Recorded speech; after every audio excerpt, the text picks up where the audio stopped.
Hey, boys and girls, moms and dads, it's me. It's Miss Cheryl. And it is still a March National Read a Book Month, and so be careful. Let's stick together.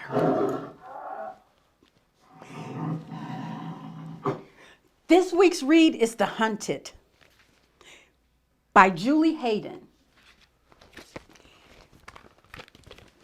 The Hunt.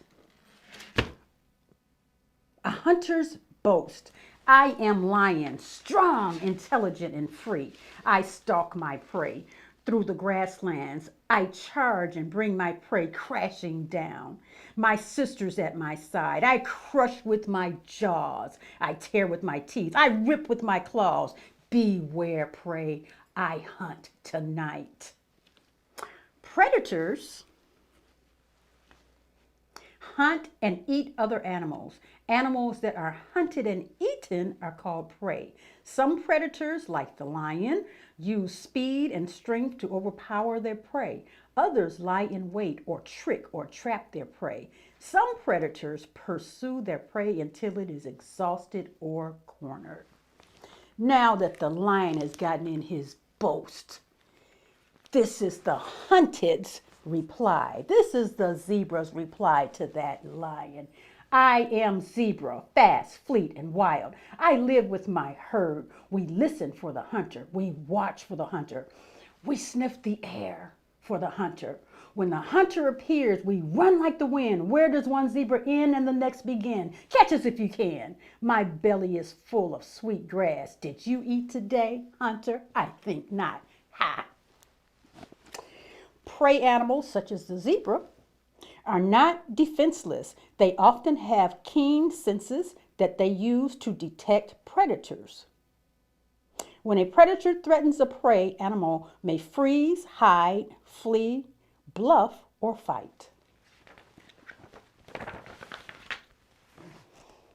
The zebra. Dust falls over a grassy plain in Africa where a herd of zebra are dozing. One zebra, a stallion,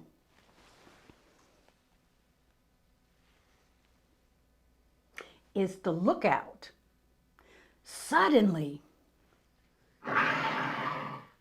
the stallion hears a sound. It turns its head and sees movement in the tall, dry grass. A lioness is crawling toward the herd on her belly. Her sisters are spread out behind her.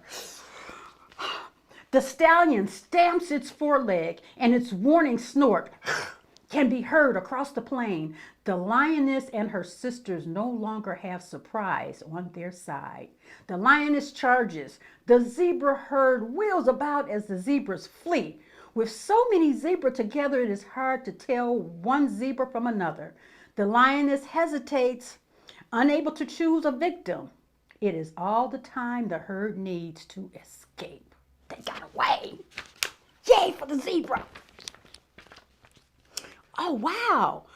How about a frill-necked lizard? In a dry woodland in North Australia, a frill-necked lizard, much like this one,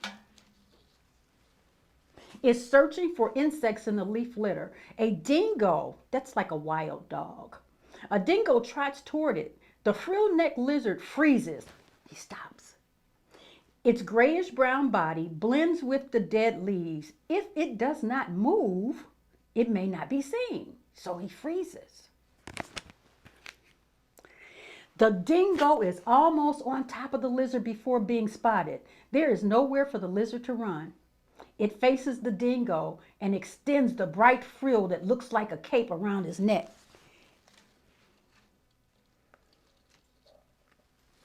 The frill makes the lizard look much larger. The lizard opens its mouth and hisses and rocks its body. The startled dingo hesitates. The lizard's bluff is working. The dingo turns and runs away. The lizard races over to a tree and runs up the trunk to hide. So bluffing is usually a last resort for a prey animal. That's the animal that's being chased and wants that's going to get eaten. So bluffing is usually a last resort for a prey animal because an animal that bluffs may still be attacked by a predator if it doesn't work. Most animals would rather hide than face a predator at all. I like this one, was very interesting. This is about an octopus. Things I didn't know, maybe you didn't know. It is day. An octopus lies quietly in its den on the seabed in the Pacific Ocean. It has changed the color and texture of its skin to match its surroundings. It is barely visible. Night comes. The octopus is hungry. It can smell a crab under a nearby rock. The octopus crawls out of its den. An octopus, did you know, does not have a skeleton. So it can squeeze its body into tiny places where most predators cannot follow it. An octopus spends most of its time camouflaged in its den. Now remember, he's crawling out, he's hungry, he smelled a crab. And at that very moment, before the octopus can pounce on the crab, a moray eel appears.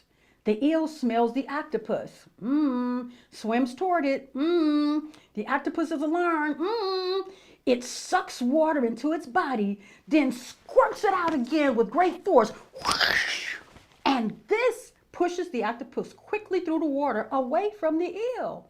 That is cool. The octopus also squirts out a blob of ink.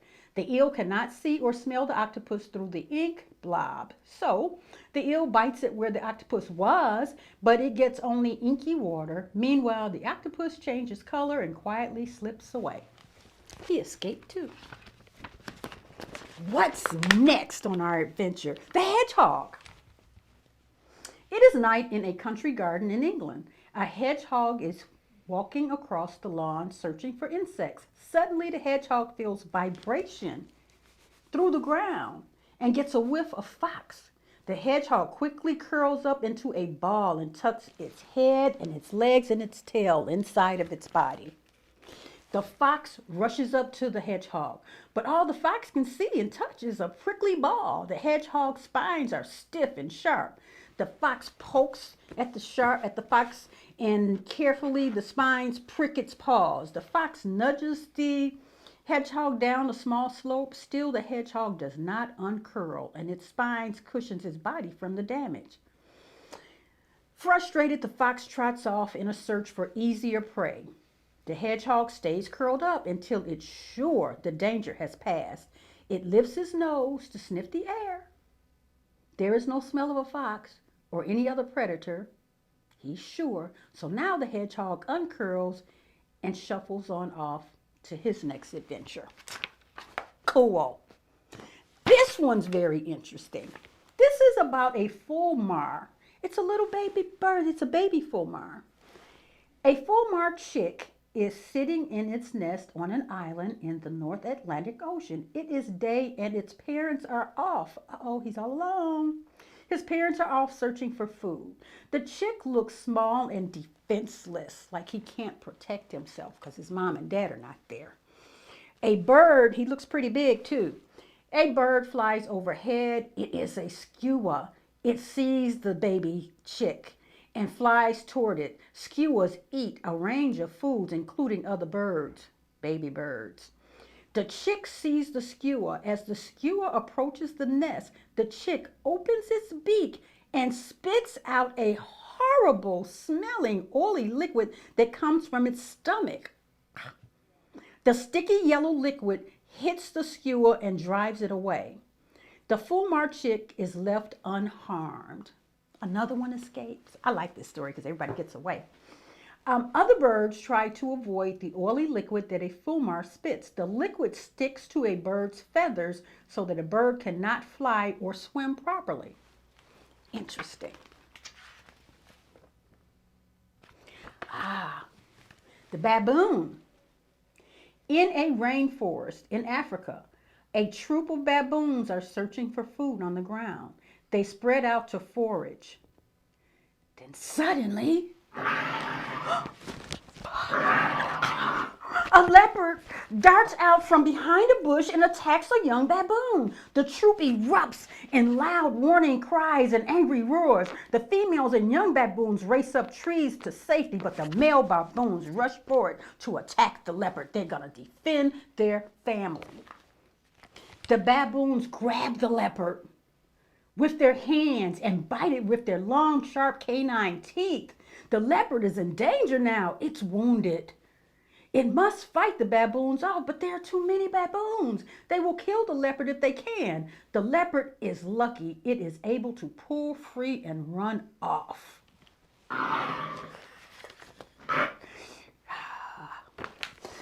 Well, let's end with some fun facts and get out of here safely. Fun facts for you. Did you know baboons, a group of baboons is called a troop? A group of lions is called a pride. A group of zebra, they'll call it a herd, and they'll also call it a zeal. A group of leopards is called a leap. It is.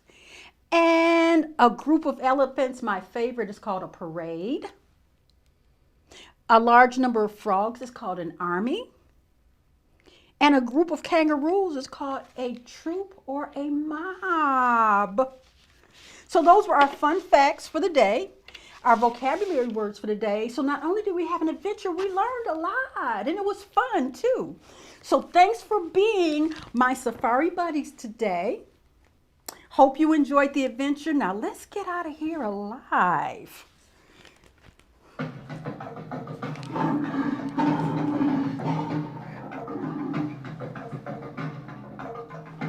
See you next time. Bye.